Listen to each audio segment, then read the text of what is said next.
I am part Tongan, Samoan, German, Irish, and Scottish. I know I don't look it. In fact, I'm sure some of my ancestors wouldn't be able to identify or recognize them in me, but see, that don't deter me from still calling them family. Because I come from ancient wakas and ships that connected lonely islands with big continents, a line of blood that embodies unity and change, that we don't need to look the same or carry the same names, but that we are linked. And this is uniquely us. This is uniquely me. I am confused.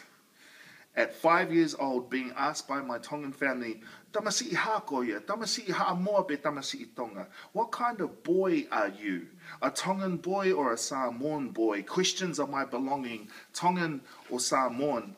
And in a split second, thinking my answer could split us and beckon parting, initiating apartheid, separate gatherings that are no longer barbecue meals or umu, there have never been in the early history of this new family celebratory meals shared between both sides, just an untangible line of ethnicity that asks me to choose sides. One side says famili, another says ainga. One says haukai, another says Soakai.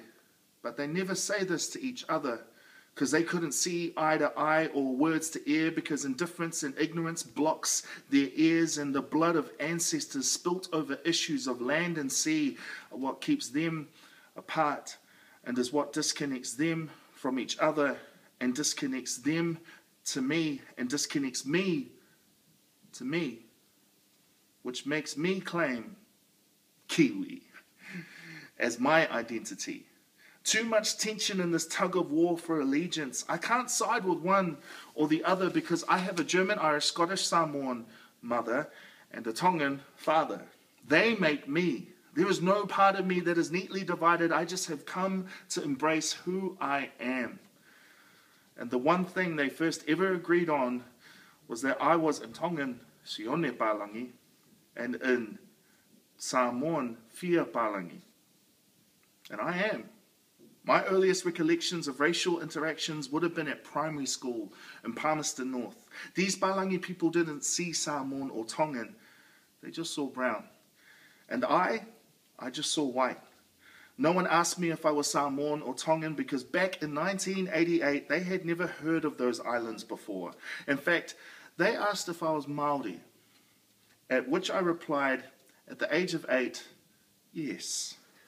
Because we made trips to their marae, had hangi, which was real similar to umu, just a little bit earthy, and I felt a connection as I learnt about Maui and the Māori creation story of Papatūnuku, Mother Earth, and Ranginui, Father Sky, and their separation, which was the genesis of creation, and I looked kind of like them, so I was content with acceptance. And as I grew older, I would describe myself as an Oreo.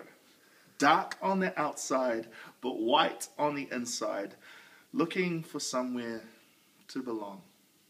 I am a cultural turtle who might not be the most fastest creature, but there is a surety that I will eventually reach my cultural destination. I can navigate through seas of diversity to connect between various ethnicities, and I feel that I can skillfully go from land to sea, well, because I am, after all, a son of the sea and land. I am a turtle. An awhakasi, a creature of in-between, sharing stories from the sea to land and land to sea. I am a generation who makes the connection between various nations. I am.